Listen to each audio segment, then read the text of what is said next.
कैसा है दुनिया के पहले क्रिश्चियन देश अर्मेनिया का करीब 2000 साल पुराना सूर्य देव का मंदिर, एक ऐसी मोनेस्ट्री जहां कभी वो भाला रखा गया था जिससे जीसस क्राइस्ट को क्रोस पर घायल किया गया था, एक ऐसी काल कोठरी जहां एक शख्स ने 13 साल जमीन के नीचे गुजार दिए और बाहर निकलने के बाद इस देश की पूरी कहानी बदल दी। एक ऐसी जगह जहाँ हजारों पत्थर इतने परफेक्ट तरीके से बने हैं कि पहली नजर में लगता है कि ये कोई एलियन स्ट्रक्चर है। और देखेंगे अर्मेनिया का वो पहाड़ जो इस देश की पहचान तो है, इनके नेशनल सिंबल तक में दिखाई देता है, लेकिन वो आज अर्मेनिया में ही नहीं है। तो आज येरेवान से बाहर निकलकर हम देखने वाले अर्मेनिया की कुछ ऐसी जगह जिनके पीछे की कहानी उनसे भी ज्यादा हैरान करने वाली है। Hidden side of Armenia, raw and real. So guys, आप लोगों का बहुत बहुत स्वागत है फिर से एक नई तरोताज़ा वीडियो में है अर्मेनिया की खूबसूरत मोहल्ले से। भाई तो आपने जैसे टाइटल से समझ लिया होगा, इस वीडियो में हम थोड़ा सा एक्सप्लोर कर रहे हैं आउटर साइड ऑफ अर्मेनिया। अभी मैं भाई येरेवान में हूँ, उनकी कैपिटल में, और येरेवान से हम थोड़ा सा जो बाहर वाला एरिया, जो नेचुरल एरिया है, उसको कवर करने वाले हैं। बट मैं 4-5 दिन से यहाँ पर हूँ और 4-5 दिन से भाई मैंने पूरा सिटी कवर किया। आपने पिछले लोगों में देखा होगा, नाइट लाइफ कवर की, सिटी लाइफ कवर की, सब कुछ हमने कवर किया। बट चीज़ रह गई जो भाई बहुत फेमस प्लेसेस है यहाँ पर, जैसे कि खोरवीरा, गर्नी, गेराट सिम्फनी और ऐसी कोई जगह है। तो फिर मैं कल घूम रहा था स्ट्रीट पे ना, यहाँ पर गाड़ियाँ खड़ी होती हैं, उस पर वो लगे रहते हैं कि हम घुमा लेंगे आपको, सुबह 10 बजे उठाएंगे, यहाँ ले जाएंगे, वहाँ ले जाएंगे। बस मुझे उस मीटिंग पॉइंट पे जाना और फिर वहाँ से हम घूमना शुरू करेंगे। भाई ये मेरा हॉस्टल है, बहुत बेसिक सा हॉस्टल है, बट भाई लोग बड़े चिल टाइप से रहते हैं, ईरान के, इजिप्ट के यहाँ पर रह रहे हैं, पूरे दिन पार्टी करते हैं यहाँ पर बैठ के। और अर्मेनिया के जो मोहल्ले भाई वो कुछ ऐसे से नज़र आते हैं। सारे घर जितने भी देख रहे हो ना भाई, बहुत पुराने घर हैं, बट ये अंदर से आके देखो ना तो काफ़ी अच्छे तरीके से रखते हैं ये लोग। लकड़ी की बालकनियाँ आज भी, तो देख लो उस टाइम की कब, पता नहीं कब का बना होगा भाई, अंदाज़ा भी नहीं है। एक पार्क दिया हुआ है छोटा सा, और भाई पीस देखो कितना है, बहुत ही शांति सी रहती है, बढ़िया लोग लगे मुझे। आपने जैसे पहली वीडियो में भी देखा, अब ज़्यादा तारीफ हो जाएगी तो ऐसा लगेगा जैसे इनकी एम्बेसी ने मुझे पैसे दे के तारीफ़ करवाई हो इन्होंने तो बल्कि मुझसे पैसे तो खैर के बेचारे ठीक ही लगे। इमिग्रेशन वालों ने भी कुछ ऐसा नहीं पूछा कि अगर पैसे देते तो ज़्यादा अच्छा लगता और दिल से तारीफ़ करता। तो अभी हम यहाँ से चलेंगे इस गली से और सीधा मीटिंग पॉइंट पे जाना है। भाई मुझे 15 मिनट का वॉकिंग डिस्टेंस दिखा रहा है और एग्जैक्ट यहाँ से जाना है मैं होते हुए। तो चलते हैं भाई अब नीचे की तरफ। नाश्ता वगैरह तो अपन ने अभी को तक कुछ भी नहीं किया, क्योंकि उठाई मैं थोड़ी देर पहले हूँ। और ये भाई ये मैं कल से आया हूँ, कल से पूरे दिन इसका क्या काम है, ऐसे उड़ के आएगी, डंडी लेके आएगी, यहाँ पे अपना घोंसला बनाने में रेडी है। बस पूरे दिन यही घोंसला बनाती रहती है। वो थोड़ी देर में उड़ेगी फिर आएगी। चलो भाई अब चलते हैं, एक बार हॉस्टल अंदर से चेकआउट कर लेते वो कैसा है। ठीक है, ये वाला मेरा रूम है 4 नंबर। और महंगा भाई, महंगे बहुत हो गए हैं यहाँ पे हॉस्टल होटल ना। उसका रीज़न है कि ईरान से काफ़ी सारे लोग आ रहे हैं। इनका ईरान और जॉर्जिया, इसका ना अर्मेनिया का काफ़ी बॉर्डर क्लोज है, तो लोग बस से भी आ जाते हैं। जैसे अर्मेनिया से जॉर्जिया चले जाते हैं, तो काफ़ी सारे ईरान के लोग आए हुए हैं जो बहुत टाइम से यहाँ पे रह रहे हैं वॉर की वजह से। तो होटल के प्राइसेस काफ़ी ऊपर हो गए हैं। मतलब हॉस्टल भी भाई 2-2.5 हज़ार रुपये का बेड मिल रहा है। ये जो मैंने होटल किया है ना, ये किया है मैंने 7,000 रुपये 2 दिन को, समझ रहे हो, 3,500 रुपये। क्या 7,000 के लायक है ये? नहीं है ना। तो चलो कोई बात नहीं, अब चलते हैं ताबड़ तोड़ मीटिंग पॉइंट की तरफ। अंदर से देख लिया तुमने, अब बाहर से एक बार चेकआउट करो भाई। ये हॉस्टल है और बाहर से कितना लगता नहीं है कि एकदम ऐसा बेसिक सा पुराना सा घर होगा। बाहर से इन लोगों ने अच्छी लीपा पोती करके ना बढ़िया बना रखा है। बट भाई मुझे यहाँ की रोड बहुत अच्छी लगी और बिल्कुल नहीं लगता है 60-70 साल पहले इतनी बढ़िया प्लानिंग करी थी इन्होंने, सोवियत के टाइम पे। पूरे शहर की रोड बहुत चौड़ी चौड़ी हैं। अब मेरे को रास्ता भी देखते हुए जाना है और तुम्हें ब्लॉक करके चीज़ें भी बतानी है। 2 बड़े बड़े काम करने हैं मुझे भाई। 1 मिनट भाई, 10:02 का ETA दिखा रहा है मुझे। 2 मिनट तो मैं खींच दूंगा तेज़ चल चल के ना। बट मुझे वो याद आ रहा है, मैं वहाँ पे था ना स्कॉटलैंड में मेरा टूर छूटा था इसी वजह से। और खैर जो लोग मुझे वो टाइम से फॉलो कर रहे हैं वो देख भी रहे होंगे, मैं ज़्यादातर लेट ही रहता हूँ हर जगह पे। ये मार्केट जो है ना भाई, रात में बहुत बढ़िया हो जाती है, 1 नंबर ना। रात में तो सेंट्रल एरिया जितना भी येरेवान का है वो पूरा भर ही जाता है। लोगों को पसंद है यहाँ पे। कैफ़े कल्चर बहुत ज़्यादा है, कैफ़े, बियर पीना बहुत ज़्यादा है भाई। ये सारे रिहायशी घर ही हैं लोगों के यहाँ के ना। अभी भी कोई गाना गा रहा भाई सुबह। ये आ गए हम इनकी रिपब्लिक स्क्वायर वाली रोड पे ही। ये पूरा शहर ना ऐसे ही डिज़ाइन है, देख रहे हो। कहीं से भी आओगे ना, ये रिपब्लिक स्क्वायर पे घूम के आती हैं जितनी भी रोडें हैं। देखो ये जो जा रही है, उधर से एक आ रही है, उधर से एक आ रही है। मतलब एक सेंटर पॉइंट है रिपब्लिक स्क्वायर इनका। और वो पहले एक तरीके से कमांड सेंटर हुआ करता वहाँ था भाई। मतलब जहाँ से, जैसे हमारा दिल्ली में CP कमांड सेंटर तो नहीं कहेंगे, बट सेंटर है ना, ऐसे इनका ये था।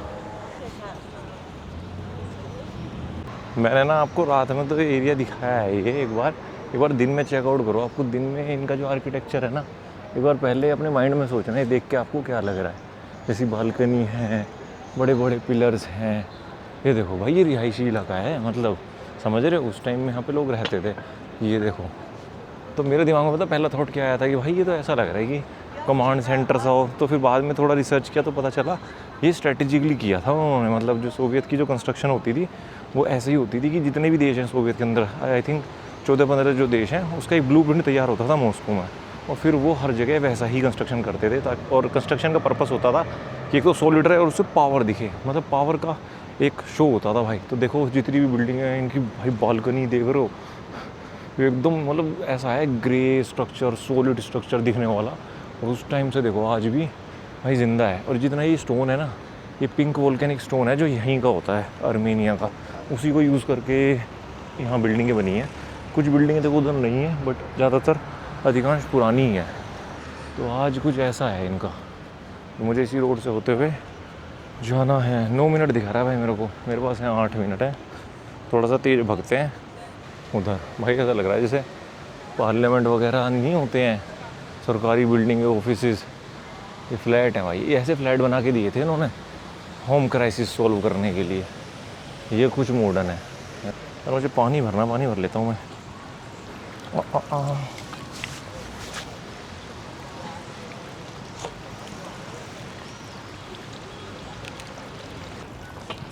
पानी तो इससे ज़्यादा भरा नहीं गया, 2 मिनट और ख़त्म हो गए मेरे। Let's go.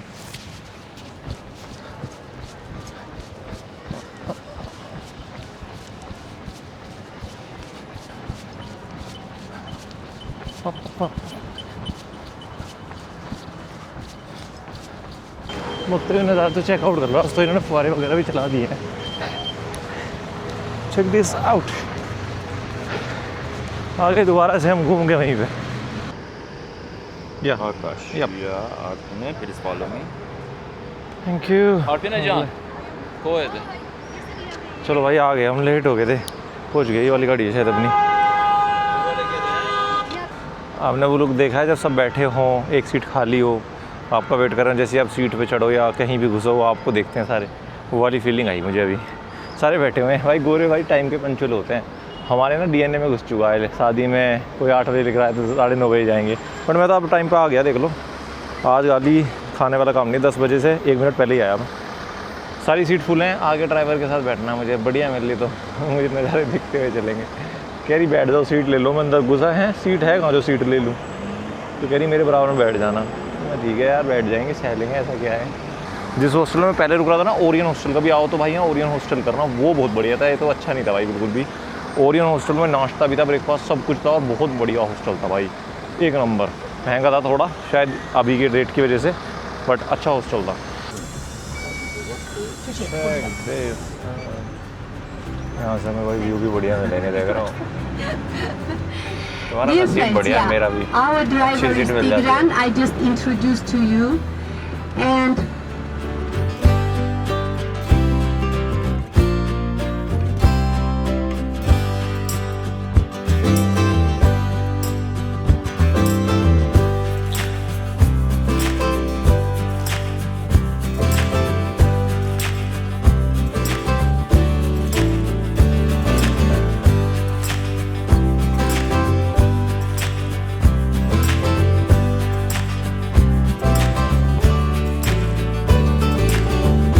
भाई अभी हम आ गए हैं। आज भी पहले एक बार नज़ारा चेकआउट करो आसपास का। पहाड़ पे बनी हुई है, ये देख रहे हो कबूतर जो यहाँ रखे हुए हैं। ये लोग आते हैं, कहते हैं कि भाई कबूतर वगैरह उड़ाने हैं तो लो उड़ा दो, और ये इनके ट्रेंड होते हैं। उड़ के जाएगा, पैसा लेगा, फिर दोबारा आ जाएगा। मतलब समझ रहे हो, प्रोडक्ट अपने आप ही वापस आ रहा है तुम्हारे पास, सेल हो रहा है फिर आ रहा है। अभी हम यहाँ से चलते हैं, यहाँ से रास्ता है आई थिंक। तो अभी हम जिस जगह पर आए हैं आर्मेनिया में, इसको कहते हैं खोर विराप। खोर विराप के नाम का मतलब है गहरी काल कोठरी। खोर मतलब गहरा, विराप मतलब काल कोठरी। ये येरेवान से लगभग 40 किलोमीटर दूर है और माउंट अरारात को देखने की सबसे फेमस जगह है। माउंट अरारात ये वही पहाड़ है जिसके बारे में बता रहा था कि ये है तो नहीं आर्मेनिया में, बट ये आर्मेनिया का प्यार और सबसे धार्मिक पहाड़ों में से एक है। ये आता टर्की में, बट आर्मेनिया के लोग अपना दिल, अपनी श्रद्धा सब कुछ इस पहाड़ को देके बैठे हैं। अर्मेनिया के सबसे महत्वपूर्ण अगर पिलग्रिमेज साइट में से एक है खोर विराप, और इसकी कहानी है कि 3री सदी में अर्मेनिया जब तक क्रिश्चियन देश नहीं बना था, यहाँ राजा ट्राइडेट का शासन हुआ करता था। तो सेंट ग्रोगरी क्रिश्चियनिटी का प्रचार करते पाए गए, तो राजा ने उन्हें गिरफ्तार करके एक अंडरग्राउंड पिट में डाल दिया, जिसको आज खोर विराप कहते हैं। परंपरा के अनुसार ग्रोगरी लगभग 13 साल तक यहीं कैद रहे। कहा जाता है कि एक स्थानीय महिला उन्हें चोरी छुप के खाना दिया करती थी इसी खोर विराप में।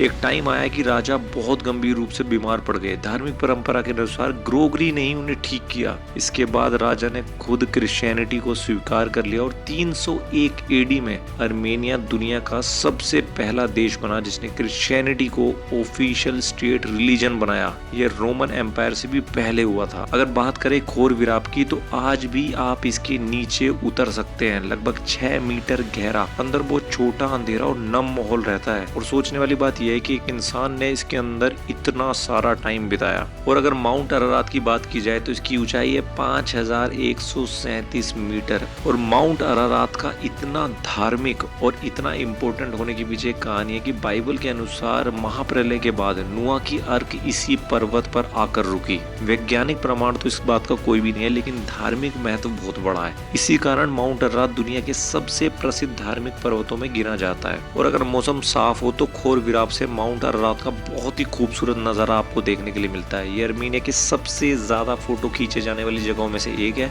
यहाँ हर साल हजारों श्रद्धालु और घूमने वाले टूरिस्ट आते हैं।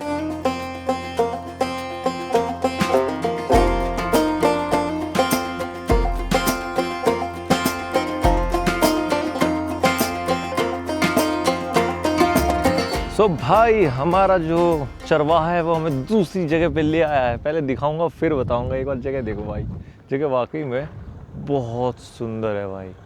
यह है आज़ाद रिजर्वायर, एक मैन मेड झील है। ये सोवियत के टाइम में बनाई गई थी 1960 के आसपास। ये देखो यहाँ के किसानों को ना पानी की प्रॉब्लम हो रही थी, तो उन लोगों ने आर्टिफिशियल झील बनाई उस टाइम पे।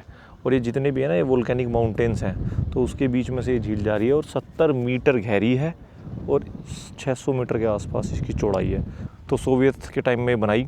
भाई सोवियत का मैंने एक चीज़ तो देख ली, शहर भी घूम के, मतलब कंस्ट्रक्शन और इंफ्रा में तो उनका बहुत फोकस था। हाँ वो था, डंडा करके रखते थे कि भाई ऐसे चलोगे, जैसा हम कह रहे हैं वैसे चलोगे। फ्रीडम ऑफ स्पीच नहीं थी, बट और तो अच्छा कंस्ट्रक्शन पे तो उन्होंने पैसा लगाया। और यहाँ पर ना जब सर्दियों में बर्फ़ वगैरह पड़ जाती है तो ये नज़ारा बहुत बढ़िया हो जाता है। अभी वहाँ ना धुंध टाइप है, तो अरारात जो पहाड़ है वो भी यहाँ से दिखता है। मुझे आगे बैठने का फ़ायदा तो नुकसान भी हुआ भाई, कि ये पता नहीं मेरे अंदर एक आदत है भाई, ये शीशे ऊपर नहीं करते। आप कहीं भी देखोगे तो ये गाड़ी भी खड़ी है, रैंडमली मैंने दिखा दिया आपको, शीशे ऊपर नहीं है।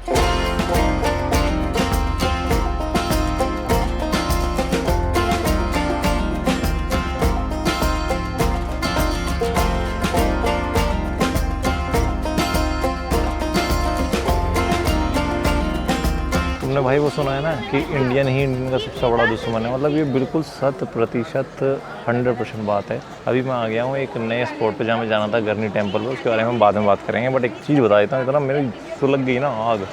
अभी एक इंडियन मिला, वही हम इंडियन के साथ होता तो है ना भाई, थोड़ा सा देश बदल लेंगे तो बस अपने आप को बोलेंगे नहीं। खुद ही आया, मैंने सारे से बात भी नहीं करी कि भाई कहाँ से, मैंने इंडिया से। कह रहा मेरे पेरेंट्स वहाँ से थे बट मैं अमेरिका से हूँ, मैं अमेरिकन हूँ। मैंने कहा ओके भाई ठीक है, होगा तू। तो फिर कहता कि तुम क्या करते हो, खुद ही पूछता। मैंने बोला क्रिएटर हूँ। फिर बोलता कि मैं रिसर्च करता हूँ। मैंने कहा चल भाई अच्छी बात है। मैं क्या रिसर्च करता है, कहता कि अफ्रीका और अमेरिका के रिलेशंस के बारे में। अब मैंने तो पॉइंट छेड़ दिया, अमेरिका और रिलेशन। मैंने कौन से रिलेशन, कह रहा जो हम उनकी हेल्प कर रहे हैं ना 60 सालों से। तो मैंने कहा भाई मैं अफ्रीका में था महीनों यार, मेरे को तो ये दिख रहा है जितना हेल्प कर रहे हो उतना ख़राब ही हो रहा है मसला, तुम्हारा क्या कहना है इसमें। तो कह रहा कि हाँ नहीं यार बहुत ग्रोथ हो गई है, ये हो गई। मैंने कहा हाँ चलो अच्छी बात है। तो फिर पता क्या कहता, ब्रिटिशर्स के बारे में भी पढ़ रहा हूँ काफ़ी सारा, और मुझे ऐसा लगता है कि ब्रिटिशर्स ने इंडिया के लिए बहुत कुछ किया है, ऐसा बोलता भाई। मतलब ब्रिटिशर्स ने इंडिया के लिए बहुत कुछ किया। मैंने कहा what did you just say. मैंने कहा भाई मेरी इतनी सुलगी ना, मतलब इतनी सुलगी। मैंने कहा तुम्हारे पेरेंट्स क्या करते थे और ग्रैंड पेरेंट्स क्या करते थे, वो भी अमेरिकन थे। तो कहता नहीं वो ना उनकी उसमें थे, ब्रिटिश साइड में थे, उनकी एडमिनिस्ट्रेशन में, जब वो इंडिया में रूल कर रहे थे। तो मैंने कहा भाई तूने खुद ही बता दिया, मैं तू तो चाटे गई। तो मतलब भाई तुम देख रहे हो क्या इन लोगों का माइंड सेट है। मतलब सही में गुलाम जो होती है ना, वो गुलाम ही, वो कहते हैं एक पीढ़ी चल के आती है। जब पीढ़ी ने, दादा वादा ने गुलामी करी गोरों की, तो जो आज की जनरेशन है वो तो भाई गुलामी करेगी। तो मैंने कहा ये पढ़ रहा है क्या भाई तू? और कहता कि ये जो यूनिफाइड इतने सारे स्टेट्स हैं ना, इसमें भी बहुत बड़ा हाथ था। मैंने कहा चूतिया का पट्टा है क्या थोड़ा सा? मैंने यही बोल दिया। मैंने थोड़ा सा भाई चूतिया का पट्टा है क्या? बुरा मान भला मान, मेरा कौन सा तू रिश्तेदार है? मैंने कौन सी पढ़ रहा है, क्या पढ़ रहा है तू, कहाँ पढ़ रहा है? छोड़ दे पढ़ाई लिखाई। सारा चला गया साइड में को। मैं बना दूँ तेरा सिस्टम, फालतू का अंग्रेज मत बन मेरे सामने। क्या कह रहा? मैंने कहा हाँ। मैंने कहा सही कह रहा है तू, यूनिफाइड मैंने कहा कराया उन्होंने। मैंने बोला पाकिस्तान बनाया था उन्होंने। हमारे इतने पुराने नेता हो गए, वल्लभ भाई पटेल हो गए, सुभाष चंद्र बोस हो गए, और भाई कांग्रेस पार्टी के भी चलो लीडर हो गए, जो भी हो गए सबने मेहनत करी है। गांधी जी हो गए, ये भाई साहब अलग बैठे हैं, गांड चाटू गारी था इनकी। मेरी भाई बुद्धि खराब हो जाती है। साला घूमना है घूमने दो, और खुद ही आके चुपट रहा। और सबसे दुख की बात है साला इंडियन है। नील तेरा नील बना दूंगा मैं। बकवास न कर मेरे साथ, अब छोड़ो इस बात को। पर सालों का जवाब दो भाई, कहीं भी मिले ना ज़्यादा वो मत बनो। मैंने देखा है ज़्यादा किसी को इम्प्रेस करने की हमें ज़रूरत नहीं है, वो ऑलरेडी भाई बहुत अट्रैक्टिव है। तो मैंने यही बोला, कह रहा कि काफ़ी चीज़। मैंने कहा don't worry, we will be in track in 20-30 years. Thank you so much. Okay let's go भाई। टिकट आ गए हैं अपने, अब आगे इस बात को ख़त्म कर आगे चलते हैं। दिखाऊँ कौन सा वाला? वैसे तुमने देख लिया जूम करके वाला, देख रहे हो ये जो गिलगिला सा खड़ा है, कपड़े पहनने वैसे शुद्ध नहीं है ये वाला। मैं कहा भाई तू मेरे से दूर चला जा, थोड़ा दूर। ठीक है भाई, थोड़ी देर में बैठता हूँ, थोड़ा चिल होता हूँ अभी छाए में, फिर शुरू करेंगे भी लोग थोड़ा दूर से। जब इसमें कुछ ना बनी तो कह रहा कि ब्रिटिशर्स ने यूनिफाई करने में भी तो हेल्प की थी। मैंने कहा तेरे पापा का नाम चेंज करके ना सरदार वल्लभ भाई पटेल कर ले, क्योंकि असल में उन्होंने किया था। मैंने कौन सी हिस्ट्री पढ़ रहा है तू, कौन सी पायरेटेड हिस्ट्री पढ़ रहा है? और मैंने ये भी बोला उसको। मैंने कहा तू हिस्ट्री कहाँ पढ़ रहा है? कह रहा उस कॉलेज में। मैंने कहा तो उन्हीं की हिस्ट्री, वही वाली बात है, केस भी उसका, वकील भी वही और जज भी वही हैं। मतलब यार क्या मतलब, खून ही बदल जाता है क्या है? खून ही बदल जाता है, जहाँ से आए हो, जहाँ के हो। और तू चाहे कितना ही पासपोर्ट ले लो भाई, तुम रहोगे बाहर के, ये असलियत है। और अगर ये कोई इंडियन देख रहा है, चाहे उसको ऑस्ट्रेलिया का पासपोर्ट है, चाहे उसका अमेरिका का पासपोर्ट है, मैं सबके लिए बोल रहा हूँ भाई कि तुम कितना ही पासपोर्ट ले लो, तुम रहोगे, तुम्हारी ये जो खाल है ना तुम्हें कभी नहीं बनने देगी, और तुम नहीं बनोगे। चाटते रहना खूब, उनकी हिस्ट्री के लिए डिबेट करना। अब क्यों डिबेट कर रहा है? कि ताकि लगे कि मैं I am more American. You are झट्टू भाई मेरे लिए तो। हमें प्राउड है भाई। और अभी तो इस जहाँ मैं बैठा हूँ ना, इसकी चीज़ सुनोगे ना इसके बारे में, तो भाई तुम्हारी छाती ना 56 नहीं 156 इंच की करेगा तुम्हारा भाई। अब थोड़ा सा रिलैक्स कर लूँ, चाहे मैं भी 1 घंटे का टाइम है मेरे पास यहाँ पे। तो फिर बताऊँगा। तो भाई ये जो मेरे पीछे आप देख रहे हो ना स्ट्रक्चर अभी बोल रहा हूँ, सही नाम बताऊँगा। इसके बारे में जान के ना, आप जितने भी इंडियंस हो भाई, तुम्हारी जो छाती है 56 नहीं 156 इंच की हो जाएगी। जैसे मैंने बाहर बोला ना, प्राउड होगा उस चीज़ पे कि हमारी जो बिलीव्स है, हमारा जो कल्चर चलता आ रहा है हज़ारों साल से, उस पर बहुत ज़्यादा प्राउड होगा। अब ध्यान से सुनना जो मैं बता रहा हूँ भाई। ये है गर्नी टेम्पल, यहाँ आर्मेनिया में। और आज के टाइम में भाई ये बहुत ही ज़्यादा फेमस टूरिस्टिक प्लेस बन चुकी है, बट इसका इतिहास बहुत तगड़ा है और हमसे कहीं ना कहीं कनेक्टेड है। तो भाई ये है सूर्य देव का टेम्पल। सही सुना आपने भाई, सूर्य देव का टेम्पल है। जब यहाँ पर क्रिश्चियनिटी आई थी, उससे पहले यहाँ पर इस चीज़ की पूजा होती थी। तो यहाँ जैसे मैंने आपको बताया ना, आर्मेनिया पहला ऐसा देश था जिसने क्रिश्चियनिटी अपनाई थी। आज से 1700 साल के आसपास, 301 AD के आसपास यहाँ पर क्रिश्चियनिटी आई थी, और पहला ऐसा देश था जिसने इसको रिलीजन के तौर पर एक्सेप्ट किया। अब जब क्रिश्चियनिटी आई तो पता है क्या हुआ? जितने भी पहले के टेम्पल थे वो इन्होंने तोड़ना शुरू करा। अब सर समझ रहे हो, जो अभी आप देख रहे हो ना कि जब पहले इस्लाम के ही देशों में गया था तो उन्होंने मंदिर वगैरह तोड़े थे, तो भाई इन्होंने भी यही किया था। बात यह है कि जब इन्होंने किया तब ज़्यादा सोशल मीडिया नहीं था, ज़्यादा इनकी मार्केटिंग नहीं हुई, और ये इनको बोलते थे पेगन टेम्पल्स। पेगन वो होते थे जो क्रिश्चियनिटी को नहीं मानते थे, और वो मानते थे सूर्य को। वो सूर्य को सूर्य देव मानते थे, और पानी की पूजा करते थे, नेचर की पूजा करते थे, हवा की पूजा करते थे, अग्नि देवता की पूजा करते थे। मतलब मल्टी सारे देवता होते थे, जैसे अभी हमारे इंडिया में होते हैं। अब आप एक चीज़ देखो, इतिहास कितनी कैडी चीज़ है कि जो चीज़ को ये तोड़ने वाले थे वो एक बच गई, सब तोड़ दिए। और आज यही इनकी बहुत ज़्यादा टूरिस्टिक प्लेस है, पूरी दुनिया में लोग इसको देखने आते हैं। और ये कितना पुराना है भाई? ये पुराना है तकरीबन 2000 साल पुराना। सोच के देखो कि 1700 साल पहले तो अपनाया था एज अ रिलीजन, ठीक है। ये 2000 साल पहले तो मंदिर बना दिया था, तो कितना पुराना है। तो ये चीज़ है। अब इस टेम्पल को देखो भाई, एक बार इसके अंदर भी चलते हैं। अरारात वैली जो है तुम्हारी, अरारात रीजन, उसी का हिस्सा है ये भी। बिल्ली देखो कितने हमसे सो रही है। अब मुझे पता है बहुत लोगों के चूल लग गई होगी ना, है ना, बुरा लगा होगा, बट भाई सच्चाई से मुंह कैसे फेरोगे। अब तो ये भी है ना, शेख दिजाउर भाई, वहाँ देखो, वहाँ से सूर्य रोशनी आने के लिए जगह दे रखी है, और उस टाइम में यहाँ पर सूर्य देव की पूजा होती थी। ऐसा है कुछ आज भी अंदर से ना। एक बार पढ़ता हूँ मैं अंदर क्या लिखा हुआ है। Don't put points, okay. कोई मूर्ति, कोई डिस्क्रिप्शन, कुछ नहीं लिखा, बट वही है भाई, जो हिस्ट्री में लिख गया तो लिख गया। तो अभी आसपास का कुछ एरिया ऐसा है और यह है गरनी टेम्पल। इसकी जो फीस है ना आपको देनी पड़ती है 1500 अर्मेनियन दिरम। देख लेना कितने पड़ते हैं, मतलब 500 रुपये के आसपास की फ़ीस है। और ये इकलौता अभी आज जहाँ हम आए हैं जिसमें फ़ीस लगती है, क्योंकि बहुत टूरिस्ट आते हैं भाई। और नज़ारे भाई चेकआउट करो, बहुत ही खूबसूरत नज़ारे हैं यहाँ के। Check this out. Surya Dev की जय हो, हम तो ये बोल सकते हैं भाई, क्योंकि हमारे लिए तो आज भी सूर्य देवता है, अग्नि देवता है। और मतलब जो आज हमारी सोच है वो कितने हज़ारों साल से चलती आ रही है कि हमारे पूर्वज उस टाइम 2000 साल पहले तो मंदिर बना रहे थे। तो भाई मेरे लिए तो बड़ी प्राउड की बात है, आपके लिए प्राउड की बात है। जल्दी सब्सक्राइब कर दो, क्योंकि तुम्हारा भाई दुनिया घूम रहा है ताकि तुम्हें घर बैठे दुनिया घुमा सके, ठीक है ना। तभी एक दो जगह और बची हैं, फिर यहाँ से चलते हैं भाई। और होपफुली वो मुझे ना मिले मिस्टर अमेरिकन। यहाँ पर आज अर्मेनियन लोग शादी का फ़ोटोशूट भी कराने आते हैं, समझ रहे हो, आशीर्वाद भी ले रहे हैं यहाँ पे। भाई बहुत चीज़ें थी यहाँ पे जो तोड़ दी गई है ना, देखो काफ़ी अलग अलग। यहाँ पे आई थिंक कुछ मैं कुछ बोल नहीं सकता, बट कुछ ना कुछ तो होगा, कोई साइन, कोई ऐसी चीज़, सब कुछ तोड़ दिया। यहाँ आसपास भी पूरा कंपाउंड बना हुआ था, बट अब वो नहीं है, पूरा तोड़ दिया। कुछ तो ऐसा होगा, कुछ साइन होगा, कुछ चीज़ होगी। अभी देखो अंदर भी कोई मूर्ति वगैरह तो कुछ है नहीं, बट अभी ऐसा दिखता है। और यहाँ से अरारात वैली का पूरा नज़ारा, चारों तरफ से भाई पहाड़ों से घिरा हुआ है। और उसके बीच में जो स्ट्रक्चर है वो बिल्कुल आपको रोमन स्ट्रक्चर की याद दिलाएगा, जो हम रोम वगैरह में देखते हैं। बट जो मान्यता है, मतलब उस टाइम पे भी लोग ये ऐसे ही पूजा करते थे जैसे आज हम कर रहे हैं। बस ये है कि अभी हम ही अच्छे हैं, ऐसे एकदम तगड़ी सी यूवी रेज़ आ रखी हैं। भाई हाय गर्मी भाई, मैं तो कपड़े भी काले पहन रखे हैं ना। अभी तक जितनी भी जगह हम गए हैं ना, सबसे बढ़िया, सबसे ज़्यादा खूबसूरत यही है। इससे एक चीज़ और पता चलती है भाई कि तुम्हें कितना तोड़ लिया जाए, तुम्हें कितना बर्बाद कर लिया जाए, बट अगर तुम सही हो, सत्य हो, तो तुम्हें नहीं दबाया जा सकता, तुम वापस आओगे।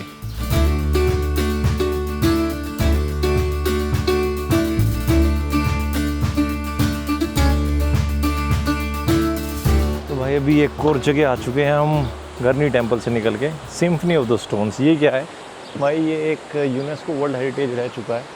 ये पत्थर कुछ ऐसी शेप में है यहाँ पर, ये नेचुरल है, मतलब ये बनाए नहीं गए हैं काट के।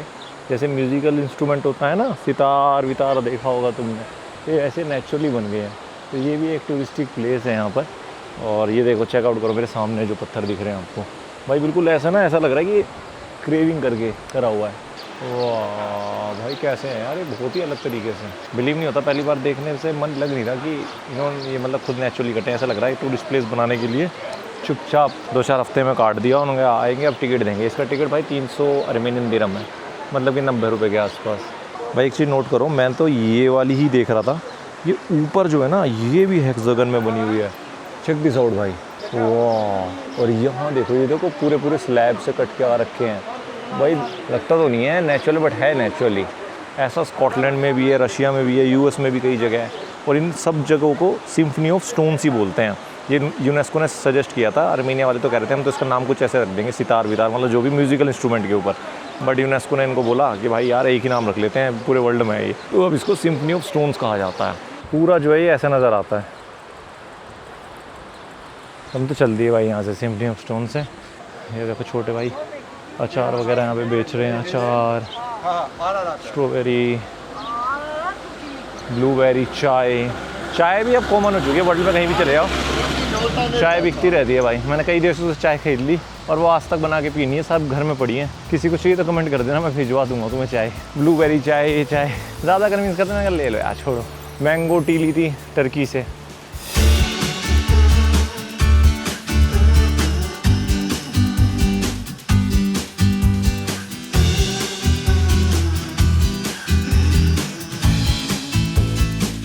सो गाइज़, आज की जो हमारी फाइनल डेस्टिनेशन है अर्मेनिया के आउटसाइड ट्रैवल करने की, वो है ये ग्रे घाट मोनेस्ट्री। अब इसका क्या इतिहास है, जहाँ पर वो भाला रखा गया है, जो कहते हैं ना, जो जीसस थे जब उनको क्रॉस पे टांगा गया था, तो जो भाला मारा था उनको, वो भाला यहाँ पर 500 साल तक रखा गया था। तो ये मोनेस्ट्री भाई, जो क्रिश्चियनिटी आज के टाइम में रिलीजन है, उनके लिए बहुत ज़्यादा, मतलब ये मान लो जैसे हमारे लिए केदारनाथ, बद्रीनाथ, तीर्थ यात्रा वो है ना, ऐसे ही इनके लिए है। और इसलिए अगर आप देखोगे पूरे पहाड़ों पे क्रॉस के साइन है। और 500 साल तक वो भाला यहीं पर था, जिससे जो जीसस को लगा था। तो आज यहाँ पर लोग आते हैं, एक तरीके से ये उनका तीर्थ स्थल है। तो अब नहीं है वो, अब वो भाला इन्होंने नेशनल म्यूज़ियम में रख दिया है। बट आज भी लोग यहाँ पर आते हैं देखने की भाई ये वो जगह है इसको बहुत पवित्र माना जाता है कि भाई यहाँ पर वो भाला रखा था इतने सालों तक। तो कुछ ऐसा है ये ग्रे गार्ड मोनेस्ट्री का कैंपस जो है पूरा। अभी हम चलते हैं इसके अंदर, यहाँ पर कुछ काम चालू है। तो एक बार अंदर चलते हैं, फिर एक इम्पोर्टेंट बात बताता हूँ आपको।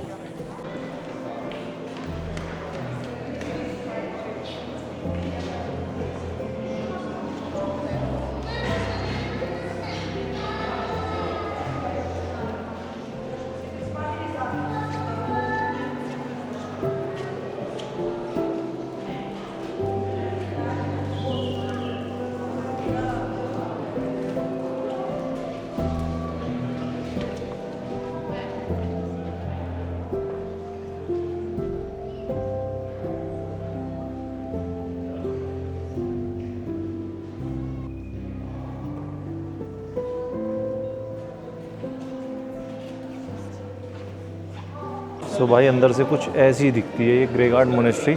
ये कुछ इनका रिलीजियस साइड है, ये कुछ इनका खूबसूरत साइड है और कुछ ऐसा दिखता है भाई आर्मेनिया। तो अगर व्लॉग अच्छा लगा हो तो प्लीज़ सब्सक्राइब कर लेना, अगर नहीं लगा हो तो कमेंट करके ज़रूर बता देना कि क्या हम अच्छा कर सकते हैं। भाई यही होगा ना। और अगर फिर भी नहीं कर रहे हो तो भाई चीटिंग है, ये देखो धोखा है, ऐसा मत करो। सब्सक्राइब कर लो, मिलता हूँ नेक्स्ट वीडियो में, क्योंकि हमें मोटिवेशन मिलती है। जैसे सब्सक्राइब बटन दबता है ना, जैसे हमारे सब्सक्राइब बढ़ते हैं यार और बढ़िया जगह और अच्छी जगह और अच्छे से घुमाएंगे, ऐसा फील होता है। कमेंट करके बताना कैसा लगा। मिलता हूँ next video. Till then take care, thank you and bye bye from Gerhard guys.